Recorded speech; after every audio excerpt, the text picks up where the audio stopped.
अस्सलामुअलैकुम बीकॉम की पलटन। मतलब उम्मीद है कि आप लोग से पप्पू होंगे, बेहतरीन होंगे, एकदम झकास होंगे, है ना यार। कसम से थोड़ी मेहनत की है तो लाइक शायद कुछ कर दो यार। मतलब wait for your like. Okay, अब हम आगे बढ़ते हैं और क्वेश्चन कुछ ऐसा है कि तमाम तर डिटेल्स जो है वो मून एंड कंपनी के रिलेटेड हैं। अब यहाँ पर उनका अकाउंट रिसीवेबल मौजूद है, साल की स्टार्टिंग का अलाउंस ऑफ बैलेट्स मौजूद है, ट्रांजैक्शन जो पूरे साल में हुई हैं वो मौजूद हैं। अब देन रिक्वायरमेंट में हमारे पास देख लो, रिक्वायरमेंट में कुछ ऐसा है कि हमारे को सिंपल जनरल जर्नल की एंट्रीज पुट करनी है, तमाम ट्रांजैक्शन के बारे में जितनी भी एंट्रीज हैं वो तमाम लिखनी है, ठोकनी है। दूसरे हमारे को देखो इनकम अपना अकाउंट रिसीवेबल को सॉल्व करने के दो तरीके होते हैं, एक होता है इनकम स्टेटमेंट अप्रोच और दूसरा होता है बैलेंस शीट अप्रोच। सिंपल हमारे को दोनों तहत हमारे को इसमें से बैड डेट्स एक्सपेंस निकालना है। ठीक है, अब हमारे पास सबसे पहले सॉल्व करना है कि हमारे को एंट्रीज को पुट करना है जनरल जर्नल में। तो बच्चा पार्टी एक बात मैं ये कहना चाहूँगी कि जनरल जर्नल में इस तमाम तर एंट्रीज के अलावा और भी बहुत ढेर सारी एंट्रीज होती हैं, तो उन तमाम तर के बारे में मैंने एक अदद वीडियो बनाई हुई है, लिंक देख लेना यार, डिस्क्रिप्शन में पड़ा हुआ है, देख लेना। ठीक है, अगर तुम्हारे को आसानी हो तो यार बहुत ही अच्छा हो जाएगा यार, मतलब समझ रहे हो, लैक। अब हमारे पास कुछ ऐसा सीन है, सीन्स कुछ ऐसे हैं भाई, हमारे पास कुछ ऐसे बनता है जनरल जर्नल का, date particulars rate debit and credit. ठीक है, इस तरीके का हमारे पास कॉलम बनता है। अब हमारे पास देखो कैश सेल्स की हमेशा जो एंट्री बनती है कि cash debit and sales credit होता है। देन ये जो होता है ना main to record the cash sales, ये तमाम तर जो होते हैं वो मेन होते हैं। ठीक है, एग्जामिनर जो ना ये तमाम तर चीज़ें नहीं दिखता, वो बोलता है भाई साहब इस बच्चे ने जो ना मतलब वो चुन के ना एक ऐसी चीज़ देखते हैं कि वो चीज़ लिखी है कि नहीं लिखी, वरना उस पर मार्क्स कट हो जाते हैं। ठीक है, ये लिखना ज़रूरी होता है यार बच्चा, इसको मत भूलना, ये तमाम तर चीज़ें बहुत ज़्यादा ज़रूरी हैं। वैसे कसम खुदा कि अगर मैं ये तमाम तर काम अपने पेपर में कर लूँ ना तो मेरा नाम ना मतलब समझ जाओ कि मतलब आइन से इल्म का नाम आ जाएगा हर अदद, मतलब हर न्यूज़पेपर में, हर टीवी पर, कि भाई साहब इसने मतलब पूरी दुनिया में टॉप कर लिया है बीकॉम में। लेकिन अल्लाह माफ़ करे, बीकॉम बेहतरीन है यार, बहुत अच्छा है। अकाउंट रिसीवेबल, वाह वाह वाह, दिल की आवाज़ निकली है यार। अच्छा खैर, कैश सेल्स में हमेशा क्या होता है, cash debit and sales credit. And then हमारे पास क्रेडिट सेल्स में जो बनती है एंट्री वो कुछ ऐसी बनती है कि account receivable debit and sales credit. And then हमारे पास कलेक्शन में जो हमेशा जो एंट्री बनती है वो होती है cash debit and account receivable credit. Sales return में हमेशा जो बनती है, सेल्स रिटर्न एंड अलाउंस में वो बनती है sales return and allowance debit and account receivable credit. ठीक है, एंड देन हमारे पास जहाँ पर customer account return off, simple is that कि जहाँ पर रिटर्न ऑफ है उसकी हमेशा एक एंट्री बनती है। वो एंट्री कुछ ऐसी होती है कि हमारे पास होता है allowance bad debit and account receivable credit. ठीक है, एंड देन हमारे पास उसके नीचे लिखा हुआ है एफ में previously return of account recovered. ठीक है, इतने का हुआ है 7,000 रुपये का। तो हमारे पास प्रीवियसली रिटर्न ऑफ की जो वो बनती है एंट्री वो दो बनती है, account receivable debit and allowance bad credit, cash debit and account receivable credit. ठीक है, ये बनती है हमारे पास एंट्री प्रीवियसली रिटर्न ऑफ की। एंड देन हमारे पास आखिरी में लिखा हुआ है कि एक अदर कस्टमर का हमारे पास बैलेंस शो हो रहा है क्रेडिट पर। ठीक है, यहाँ पर हमारे पास उधार पे हमारे पास एक अदर इसका बैलेंस हमारे पास शो हो रहा है। तो हमारे पास इस पर जो बैलेंस, इस पर जो हमारे पास एंट्री बनती है वो बनती है कुछ ऐसी कि account receivable debit and advances from customer credit. ठीक है, ये तमाम तर जो हमारे पास एंट्रीज हैं वो हमने मुकम्मल तौर पर एक अदर जनरल जर्नल में पुट कर दी हैं।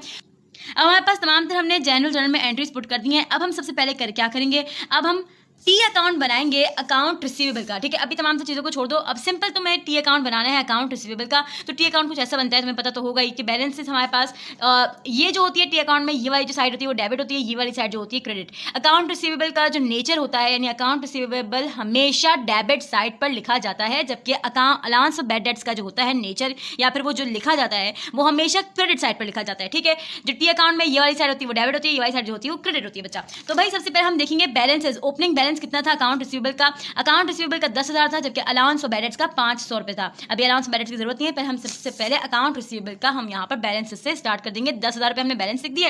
अब जहाँ जहाँ पर हमारे पास अकाउंट रिसीवेबल आया है, चाहे वो डेबिट साइड पर आया हो या फिर चाहे वो क्रेडिट साइड पर आया हो, तो वो तमाम तर हम उसी नंबर के साथ हमने यहाँ पर लिख दिया। भाई यहाँ पर जो हमारे पास 2 जो था 2 पे 88,000 आया था, हमारे पास अकाउंट रिसीवेबल डेबिट साइड पर ही था, तो हमने उसको डेबिट साइड पर लिख दिया। ये वाला हमारे पास क्रेडिट साइड पर आया था, तो हमने 3 नंबर लिख के इसको क्रेडिट साइड पर लिख दिया। तमाम तर हमने इसी तरीके से पूरे के पूरे हमने जनरल जर्नल के निकाल लिए अमाउंट के अकाउंट रिसीवेबल कहाँ कहाँ पर आया था। तो अब हमने क्या देखा कि टी अकाउंट जो होता है उसमें हमारे पास दोनों जो वैल्यूज होनी चाहिए वो इक्वल आनी चाहिए। अब जहाँ पर डेफिशिएंसी है वहाँ पर उस वैल्यू को हम ऐड कर देंगे और दोनों आंसर्स को सेम कर देंगे। तो भाई जो कमी जो पेश आ रही थी वो यहाँ पर हमारे पास क्रेडिट साइड पर आ रही थी कमी, जो कि थी हमारे पास 49500। ठीक है, तो ये जो है हमारे पास ये आंसर कहलाता है अकाउंट रिसीवेबल का एंड।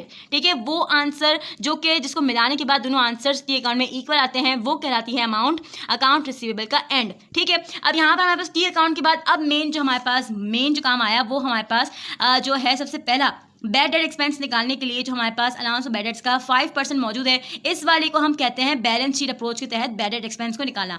नेट क्रेडिट सेल जहां पर लिखा है तो समझ जाना कि वहां पर इनकम स्टेटमेंट अप्रोच के तहत हमारे को क्वेश्चन को सॉल्व करना है। सिंपल।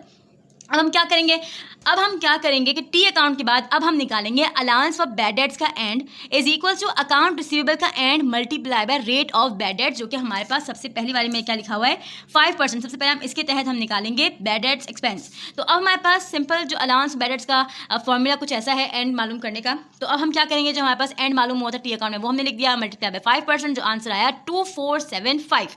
ठीक है, अब ये जो है वो हमारे पास कहलाता है अलाउंस ऑफ बैड डेट्स का एंड। ठीक है, अब हम बनाएंगे T account of allowance of bad dates. अब अलाउंस ऑफ बैड डेट्स का सबसे पहले हम लोग को वही बैलेंस देखना पड़ेगा, वो जो कि 500 रुपये है। मैंने आपको बता दिया था कि ये जो होता है अलाउंस बैड डेट्स वो हमेशा क्रेडिट साइड पर लिखा जाता है, इसके नीचे क्रेडिट साइड पर आती है। तो अब हमने इसको 500 पर लिख दिया, 500 लिख दिया यहाँ पर बैलेंसेस में। अब जहाँ पर जनरल जर्नल में अलाउंस ऑफ बैड डेट्स मौजूद है उसको हम जहाँ पर डेबिट साइड पे उसको डेबिट साइड पे लिखेंगे, टी अकाउंट में जो क्रेडिट साइड पे उसको क्रेडिट साइड पे लिखेंगे। ठीक है, अब हमने लिख दी क्योंकि हमारे पास जनरल जर्नल में यहाँ पर अलाउंस ऑफ बैड डेट्स बहुत कम थे, तो जब हमने लिख लिए तो अब हमारे पास जो हमने allowance of bad dates and निकाला था 2475, वो हमेशा जो होता है allowance for bad dates and वो हमेशा अलाउंस ऑफ बैड डेट्स के टी अकाउंट में डेबिट साइड पर लिखा जाता है। ठीक है, अब वही हम करेंगे कि दोनों साइड्स को इक्वल करने के लिए जहां पर कमी पेशी आई उसमें हम वो अमाउंट ऐड करके उन दोनों अमाउंट को हम सेम इक्वल कर देंगे।